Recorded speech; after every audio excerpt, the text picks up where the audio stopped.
canvases for acrylics and oil painted. Put it on your watercolor paper. Why not? You have to let the paper know who's boss. Okay, now I'm not afraid of it. I own this paper. Okay, so I've already put it on here. It's dried. Gesso, again, it's just an acrylic. Just put it all over the place. Now the reason you do that is because watercolor paper has been designed to be a blotter. It does a great job. You put that color down, it's there. It sucks right in, right? But now you don't have any working time, so to speak, unless it's super wet. And so by sealing the paper, I cancel out all the beautiful properties you spent all that money on, and I seal it off. I have my ownership of this piece of paper, and now I'm ready to go. Because now I have longer working time. So the paints I'm using here are pretty expensive paints. Besides, you deserve it. These are the Holbein acrylics. They're the guys that make those great acrylic, watercolors for you. I hope you're using them. Because they're 100% pure pigment. No fillers are in any of these paints. And that's what you want. You want paints that have no fillers in them. You know, all the cheaper brands have fillers. How many times have you gotten cheap watercolors and you thin it down and you go to do that wonderful wash, you get these clumps of stuff? Because that's the filler stuff. And that will frustrate you more than anything. The beauty about like Holbein watercolors is it's all pure homogeneous. And every tube, no matter what color, comes out the same way. How many times have you squeezed out a cheap little tube of paint that comes out, somehow it goes, somehow it shoots out water, person the gum out of it shoots out, and then something else shoots out. God, what's that? Jeez. You won't find that in good paint. Okay, so please, surround yourself with good paints. Big buckets of water. I usually have 5-gallon buckets of water. We'll pretend that's a 5-gallon bucket of water. And you just put water all over it. Just go for it. Excuse me? And I'm using paper towels. And if paper towels don't work, use your hands. Get your hands in here. Get them all over here. Obviously, this painting is going to be mostly red. And that's what you want to have. You want to have a dominant color. Oh gosh, I've changed my mind. So again, I've let the paper know who's boss. Sometimes I'll put it right on there. Your hands make a great brush, by the way. It's a number 47. And now my intention here is to do some figures. Sure, Bob. Listen. And let's get this thing ready. Make it really dark. Well, what kind of composition did you choose?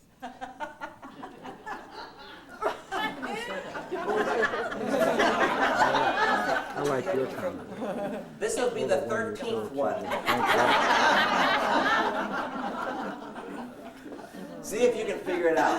Say it loud. So, now this is called reductive painting. That's one of my, I love doing it. Where you're wiping away. Say the name of the class that you have about, we don't have any, no damn brushes. Yeah. I actually teach a whole week at one of my workshops. I'm fortunate to be able to teach a lot of workshops all over the world. And one of my favorite ones where we teach, we paint with no brushes for a whole week. Just paper towels. The name of the course is called We Don't Need No Stinking Brushes.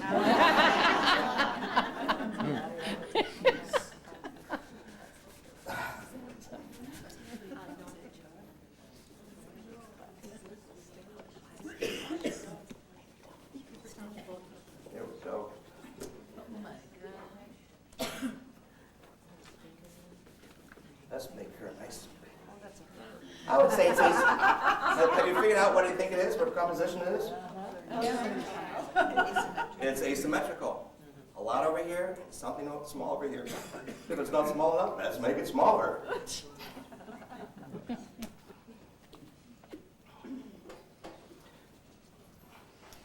Now, it's primarily red.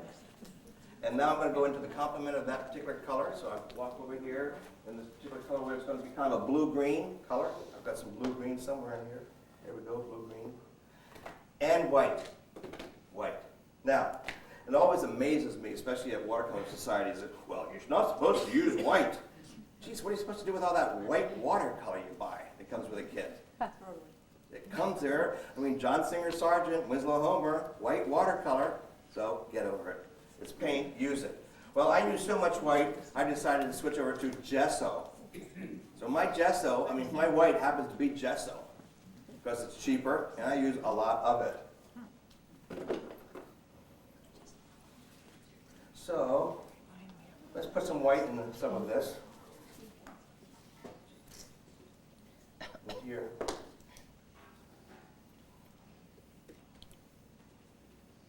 And also white in the color. If you keep, if you keep putting color on top of color on top of color on top of color, it's going to get darker and darker and darker and muddier. Right? So I'm going to show you somewhere, maybe after this, how to get rid of mud. You're going to love this part, But anyway, let's keep on going. So this is going to be the complementary color. And the complementary color is usually right around the focal point, or the center of interest. You don't want to have it all over the place, where it cancels itself out. Okay? So you want to have the complementary color somewhere, and you can tone it down like this. You can gray it down. It doesn't always have to be so pure. Maybe down here a little bit. I always like to clean my brush off on the canvas. Okay?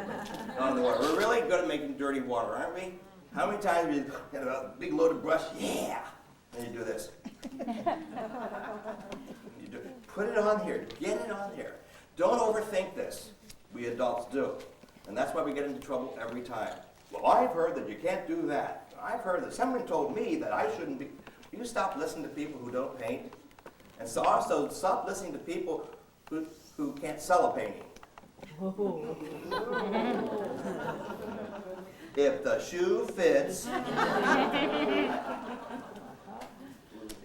Okay, now we're going to put some spice.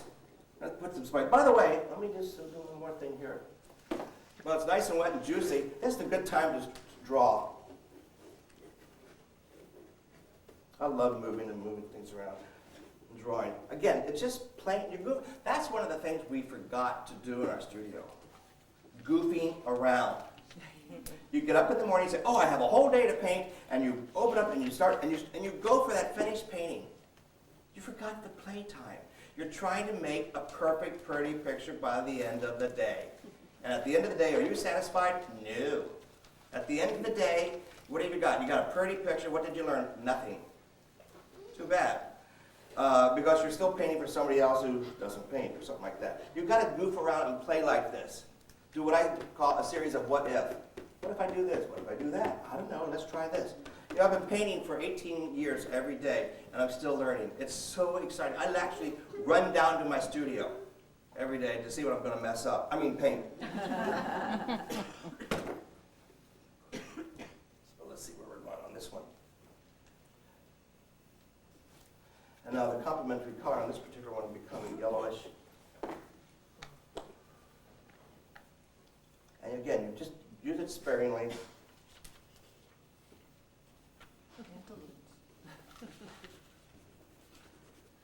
Have you ever thought of using rubber gloves? Never. The question was, have I ever thought of using rubber gloves? And I do use them when I'm painting oil, for obvious reasons here. And I just one of those persons, I love the tactile feel of paint. Yeah, you don't have it. And I love rubber. And by the way, if you use gloves, don't use rubber gloves, don't use latex gloves, especially if you're allergic to latex. I'm going to highly recommend you go to the pharmacy and get yourself a pair of nitrile gloves. Nitrile, that's everyone's using them now, they're everywhere. Get them at hardware stores and things like that. Nitrile is for people who are allergic to latex. Your hands won't sweat. Your hands won't get tired. Okay, so use the nitrile, N-I-T-R-I-L-E, nitrile gloves. They're the new kind. So in lieu of that, and I will use gloves, but in lieu of that, I use like hand creams, barrier creams, the stuff that car mechanics use. You can go to any kind of a car place or any hardware and get anything that has a barrier cream, like Invisible Glove. There comes all kinds of names. This one happens to be called Skin Safer. And before I came out here tonight, I put a whole lot of this stuff all over my body. And And Lana's shoes or red shoes are looking real good.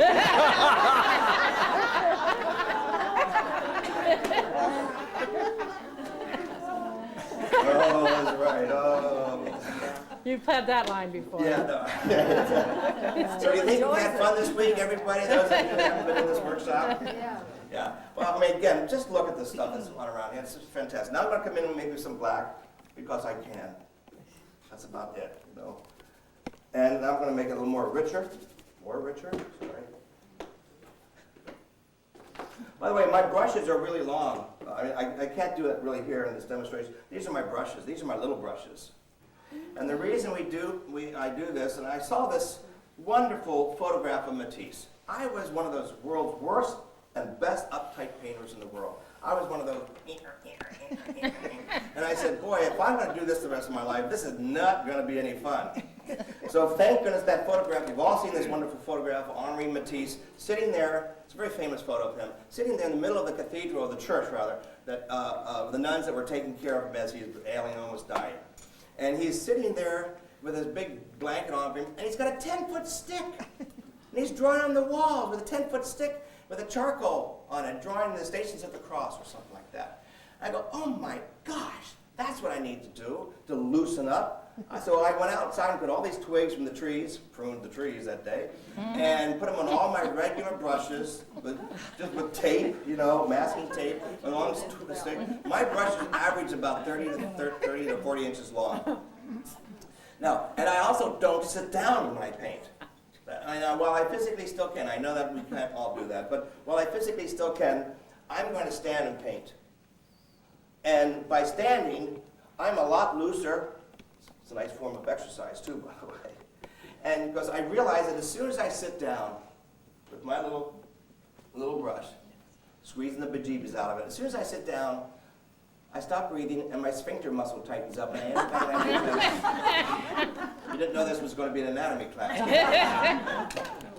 And so I'm standing and my tables are flat, big 4 by 8 foot sheets of plywood. That's my painting. I paint flat. And they're about 18 inches off the ground, and so I'm literally like this all day long, standing on a cement floor, believe it or not. You think I'd be really tall. I used to be a lot taller. And so I'll try and keep painting while I'm doing this. And so I'll stand and paint all day long with these long brushes. It's a great way of staying loose and not so tight. You know, you're going to be swinging that brush around. Wow, I like this. Excuse me. It's okay to like your painting while you're painting it too. Well, I'm always looking for surprises and things that just like, what the heck is it? I continue painting until I have never seen it before. That's what I do. If I keep doing the same old thing, I'm not going to be happy. I'm just showing off to myself. Look, I can still do it. Well, whereas this, I'd much rather see something and paint something I've never seen myself do before. So I'll do that. So I've been learning, and also I paint flat. And I'm pretty, my paints are pretty juicy, as you can imagine. And I use a lot of water. I don't use an easel when I paint. You know, because when I use so much water, the paint's just dripping all over the place, you know. And I throw that paint down, I want it to stay there. You know, if I were painting on an easel, I'd throw that paint and start dripping. I haven't taught my paint to do this yet.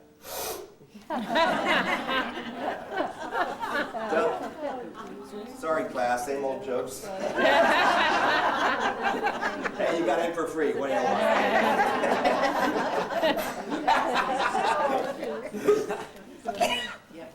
And, well, I'll kind of stop at this point. Now, I never finished painting in one sitting or standing, okay? It takes me about 4 times approaches. Because if we stay on it too long, you know what's going to happen, don't you? It's going to turn to mud. We always overwork our stuff. We need 2 people to do a painting. One to do the painting, and the second person to come down to your studio and hit you over the head and tell you it's done, right? We typical adults, what we do, we tidy it all up. Boring. The trick, if you really want your paintings to really sing and be exciting, is give them 90% of the information and stop. That's the hardest thing for us to do, isn't it? It is the hardest thing for us to do, is to give people the 90% of the information.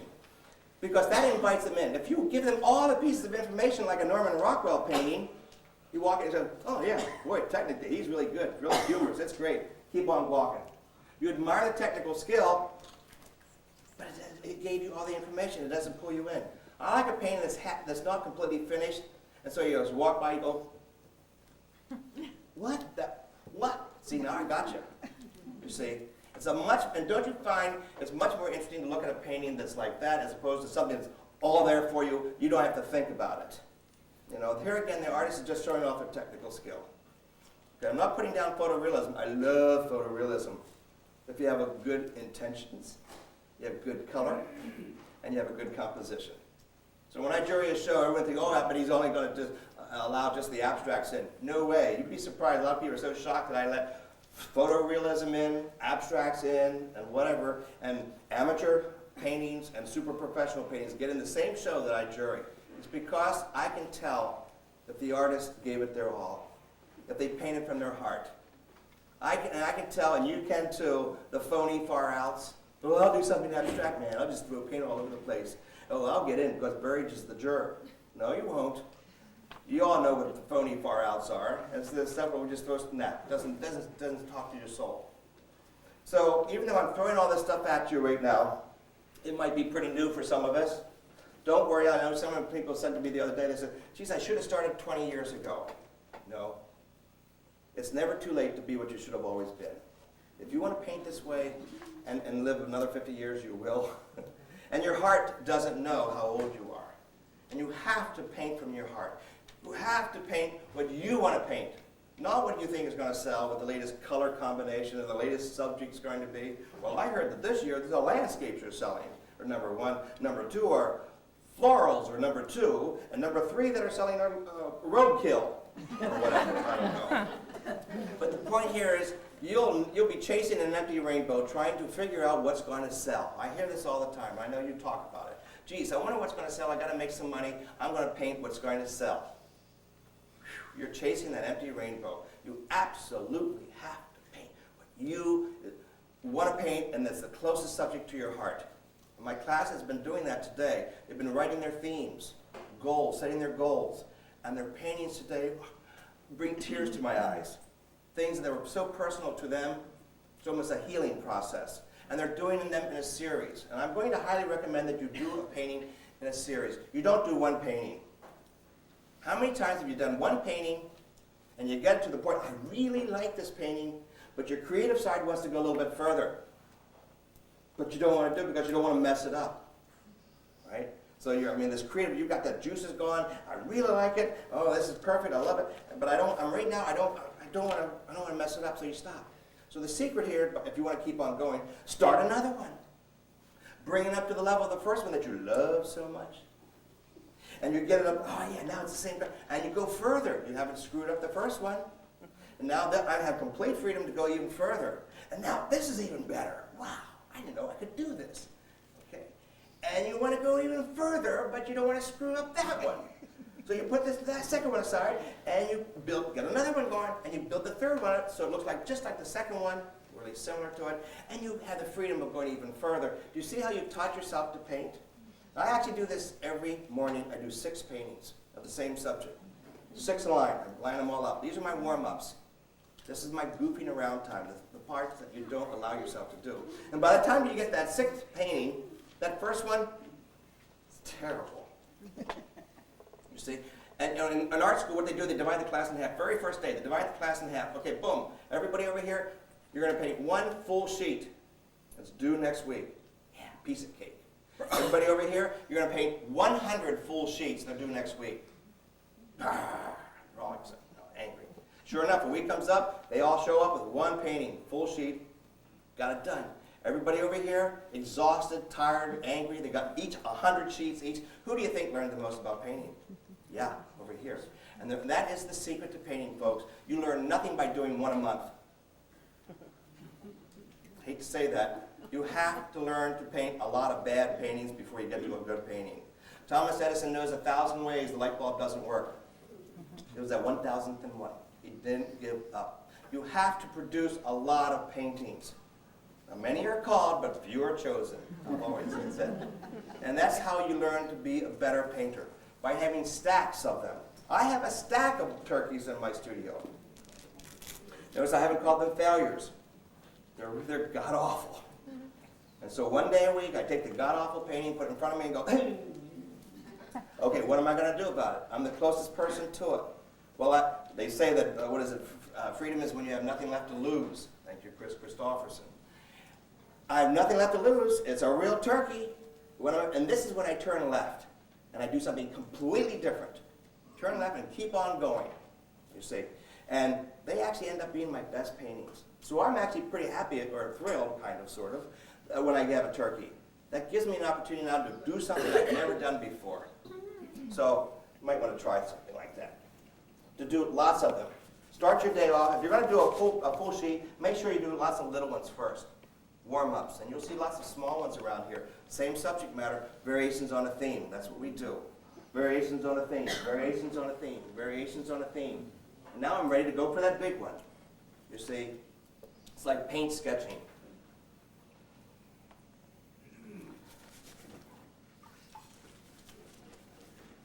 Let me show you.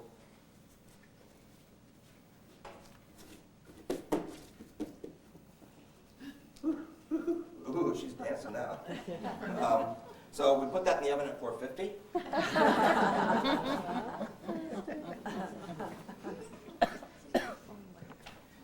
I'm going to show you about making mud. Oh yeah, like I have to teach you. Making mud. It's pretty obvious how we do it, but I'm going to show you how to get out of that. Okay? How to turn that mud into something beautiful. We make mud by two ways. We're churning it up. When paints and watercolors, acrylics, whatever, when it comes out of the tube, it's the brightest it's ever going to be. And what do? We muck it up by overhandling it, overbrushing it, doing all kinds of things to it. The secret of the French Impressionists are short, choppy strokes. Get in, get out. Get in, get out. Have you ever looked really close at a French Impressionist painting? They're pretty sloppy, aren't they? You know, weren't you shocked the first time you saw a French Impressionist painting? You used to see them in books. Oh, they're so beautiful, small. But when you put your nose, oh my God. And that's how a painting, my paintings will never stand close-up scrutiny because they weren't done close-up. They were done from 4 feet away, even my little ones. So the secret to painting really is get in, get out. The more you start, blending, God, this is not airbrush. You want to have short, choppy strokes. Okay. What we do, we take complementary colors and we churn it all up. And it ends up being caca. Can I say that here in this town? So, what do we have here? We have blue and orange here. Complementary colors. They look great just by themselves, right? But what we do, we just start churning it up. Oh, look at this. Oh, God, brown. You got this big pile of brown, and I know what you do. You just keep doing it. You think it's going to get better. You've got a positive attitude. You say there's a pony in here somewhere. And you just keep doing it. What are you doing? Get out of there. The secret to all this, of course, is you add a lot of white carefully. Those birds, I'm telling you. And the secret here is you add lots of white, and you get this beautiful neutral tone. Beautiful neutral tone. So there's the secret. Okay, right there. By adding a lot of white to your mud, caca color, you have this most gorgeous neutral tone. Now watch what happens. The colors that made that up, which would be this orange and this blue. Now you put those colors on top. This is kind of a little painter's fun trick to do. By the way, Viva towels, always Viva towels. They feel like baby diapers, they last forever and ever, and they get really nice and dirty, and you're gonna wring them out and use them over and over again, and let them spread them all out and dry them. They're great for your collage work. So don't get the towels with little duckies running across them or bunny rabbits, something like that. Viva towels. So now when I take this color and put it on top of it, look at how that color just pops off. Incredible. Okay, so when you make mud, don't freak out. Just realize you've been churning it up for a while and doing something wacky with it. And just add lots of white to it and you'll be okay, because it neutralizes it. Okay? Folks, you've been spectacular. I'm sure you have aceritis right about now. So what I think we're going to do is do a quick break. The